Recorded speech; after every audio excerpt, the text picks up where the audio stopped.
Insubordination, écriture automatique, liberté. En vrac, voici les premiers mots qui viennent quand on parle du surréalisme.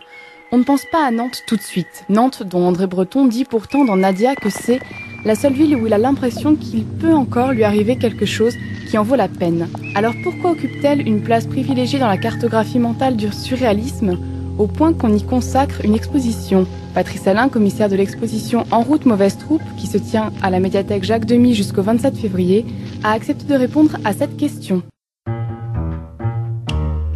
Alors une exposition sur le surréalisme à Nantes, évidemment parce que la ville a entretenu des rapports très étroits avec le mouvement surréaliste.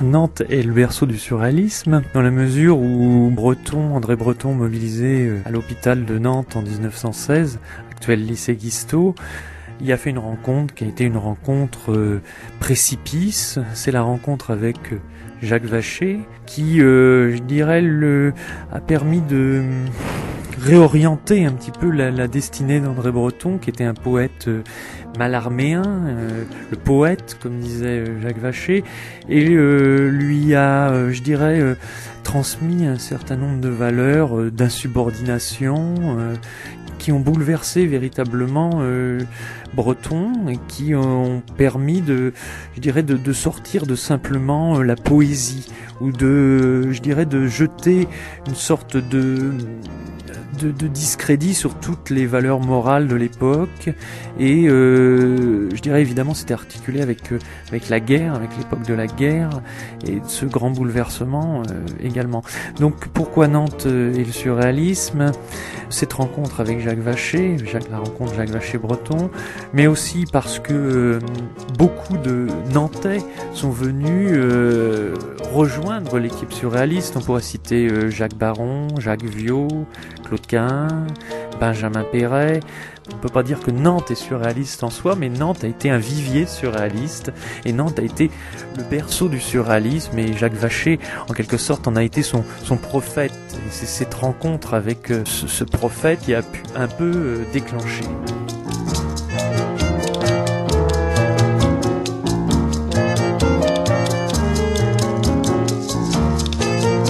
Jacques Vacher, évidemment, est moins connu qu'André Breton dans la mesure où il a peu produit.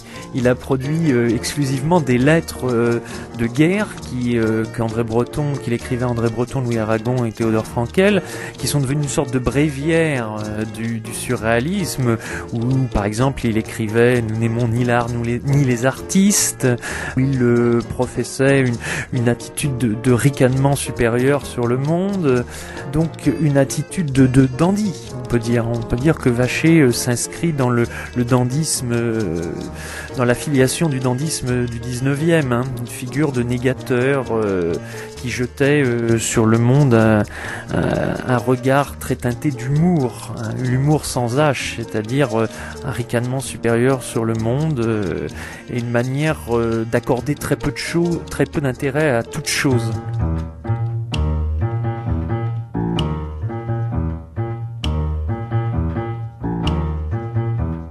Et puis aussi, Jacques Vacher a appartenu à un groupe qu'on a appelé le groupe des Sards, un groupe de lycéens de Potache qui étaient scolarisés au lycée Clémenceau, qui avait créé une revue qui s'appelait En route mauvaise troupe, qui donne donc son titre à l'exposition, et qui était une revue poétique, mais à caractère subversif. C'est-à-dire qu'En route mauvaise troupe s'est distingué par une éloge de l'anarchisme, qui a provoqué un scandale au lycée Clémenceau. Donc c'était, je dirais, déjà une revue qui avait un potentiel subversif, mais il avait aussi un potentiel poétique énorme, puisqu'ils ont créé les prémices de ce qu'on a appelé l'écriture automatique.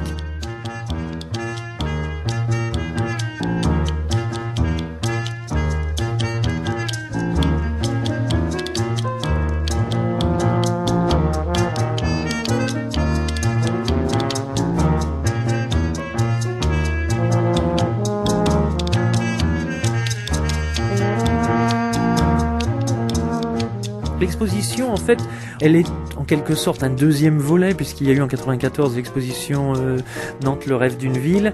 Là, on l'a voulu, cette exposition, des entrées plus thématiques. C'est-à-dire, qu'est-ce que l'activité surréaliste? Quels sont ses grands points d'intervention? Qu'est-ce qu'être surréaliste?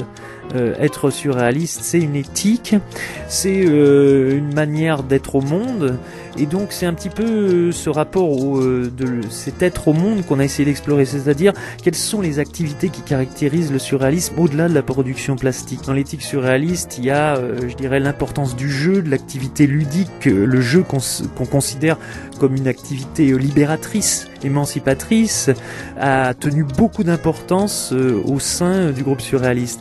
Également la question du plaisir, la question de l'amour et la question de la sexualité qu'on a regroupé dans une section, dans cette exposition qui s'appelle Le plaisir en alerte.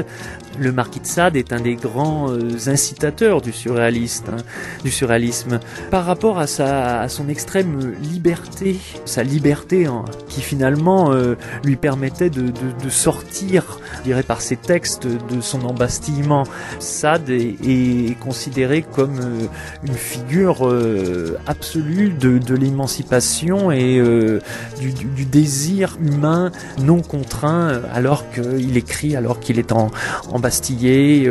Par l'écriture, il va, je dirais, transcender cet emprisonnement. Autre section, une section qu'on a intitulée L'insurrection contre l'histoire, revient sur l'activité politique. Le surréalisme a compagnonné un temps avec le PC, puis s'en est éloigné, mais a toujours gardé des préoccupations politiques très fortes, avec l'idée que la liberté, je dirais, est le principe essentiel.